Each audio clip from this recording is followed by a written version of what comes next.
In this video, we are going to talk about the background for Lab 3, which is titled Periodic Table. The experimental goals for this lab are: students will explore the periodic table in terms of classification of elements and properties.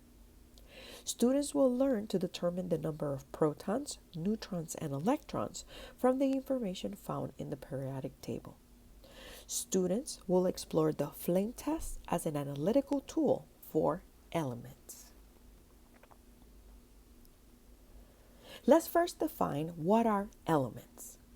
Elements are pure substances that make all of the materials around us. They are composed of a basic unit called an atom.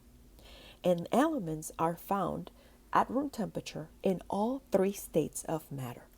We can see examples of elements in the bottom images that we have on the slide. First, we have an element that is found in solid form. And you can see that this is the element that is called magnesium. In the middle image, we can see an element that is found as a liquid at room temperature, and this is mercury. Lastly, we can see an element that is found as a gas in nature, and here is nitrogen. Now notice that the image that we have this element in liquid form. And that's because specifically this gas was condensed to form that liquid, which is now very, very cold at a temperature of negative 196 degrees Celsius. But we can appreciate that nitrogen gas does exist, because when we focus on the top of the flask, we can see some of the evaporation that is happening when that liquid nitrogen is going from liquid to a gas.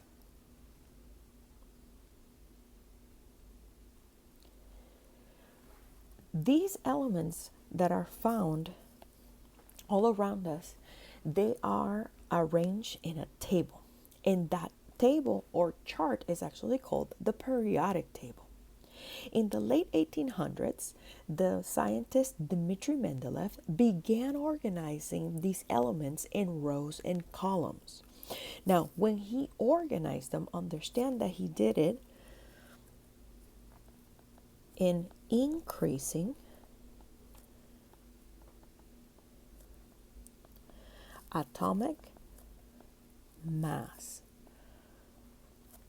And we can see the arrangement that Dmitry Mendeleev did on the bottom left corner image in the slide.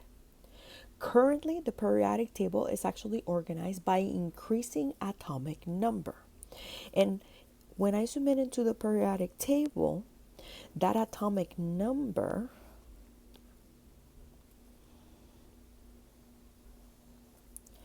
is this number that we found on top of the symbol for the element. The periodic table that we have right here on this slide actually illustrates the 118 elements that are known to date.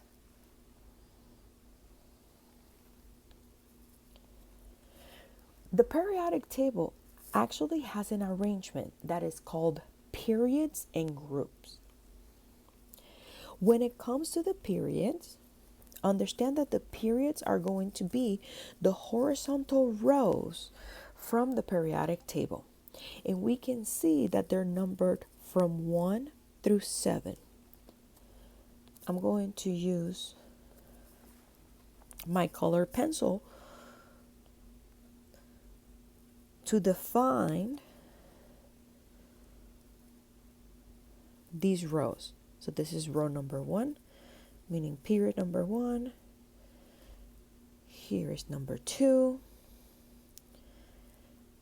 Here is number 3. And you can see that I can actually follow that all the way through number 7.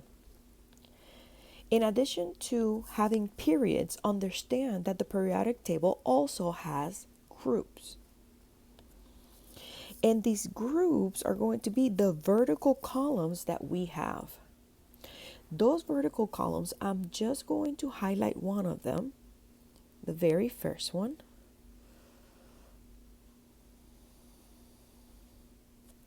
Let me use my color pencil tool.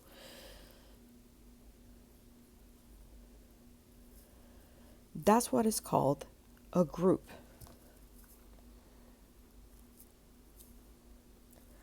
Understand that there's 18 columns that are illustrated in the periodic table, and it is important to note that they can be divided into two separate groups. Group A, which are the representative elements,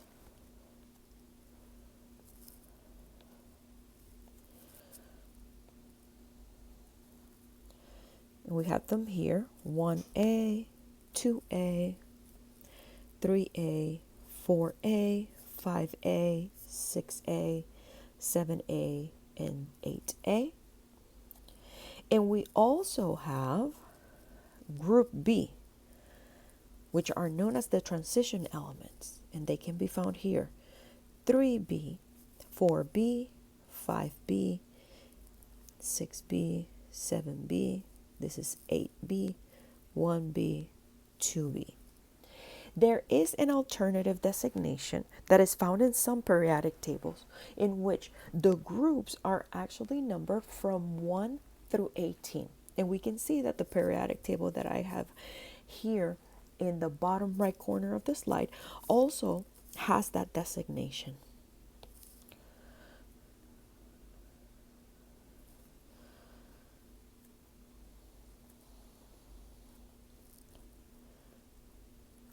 I'm just highlighting up to group 5, but you can see that is all the way to 18. Now, there are a number of groups in the periodic table that have common names.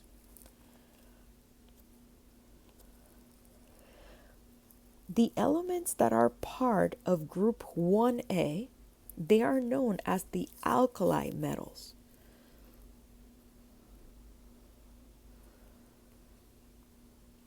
And you can see that there go from lithium all the way to francium. On group 2A, we have the alkaline earth metals.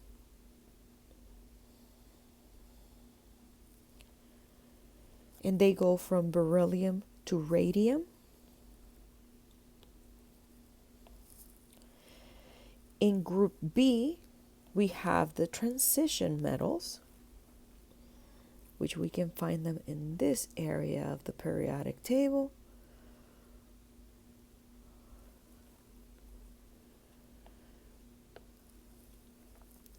We have the halogens, which they're found in group 7A.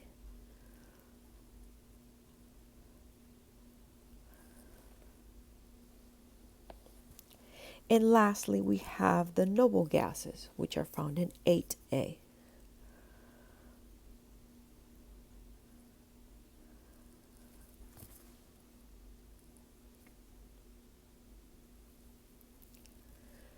It is known that each atom have a list of subatomic particles. And those subatomic particles are electrons, protons, and neutrons.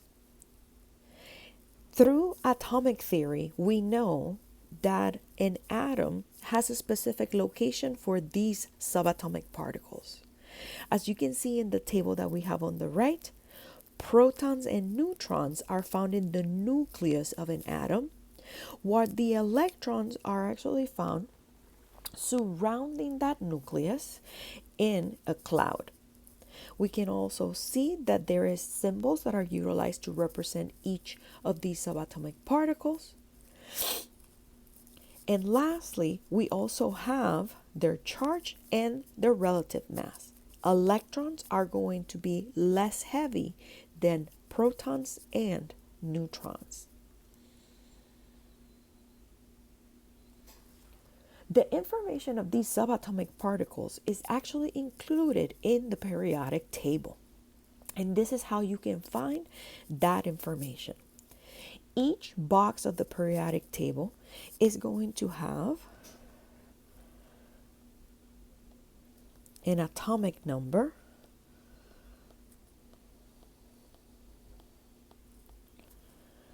the symbol for the element. Some have the name,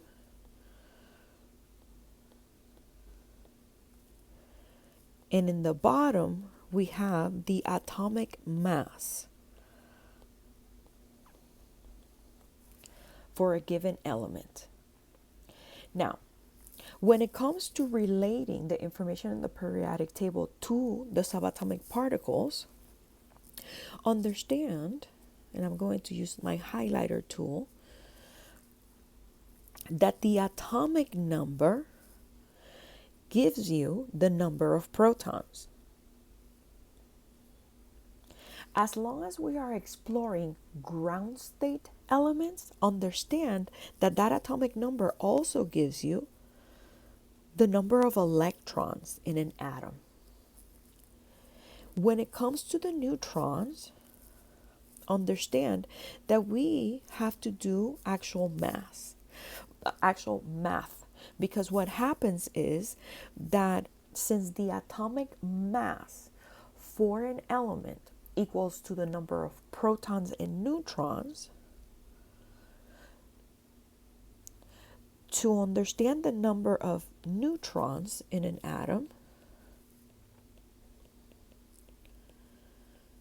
you're going to obtain them by taking the atomic mass and you're going to round it to a whole number,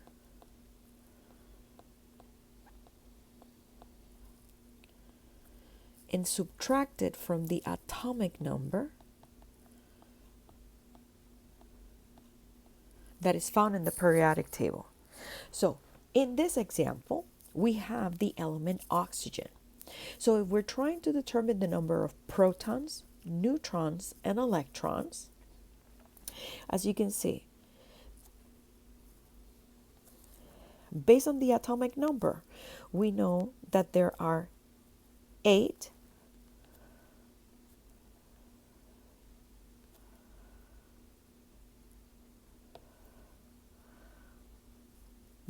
protons and 8 electrons, because that corresponds to the atomic number. The 8 neutrons that we have in the system is because we rounded that atomic mass to 16. We subtracted from the atomic number, which is 8. And when we subtract this number, we obtain the value of 8. And that's where it comes from.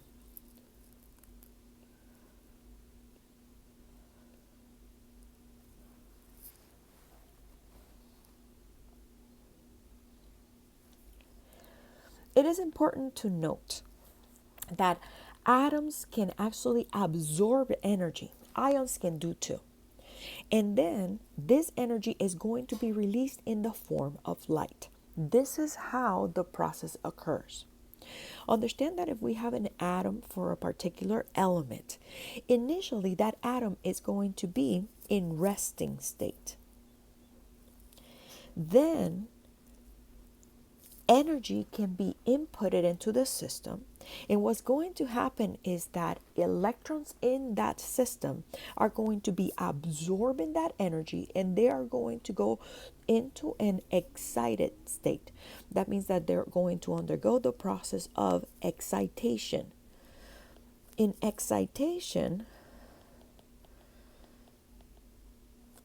they are going to go from a low energy state into a high energy state.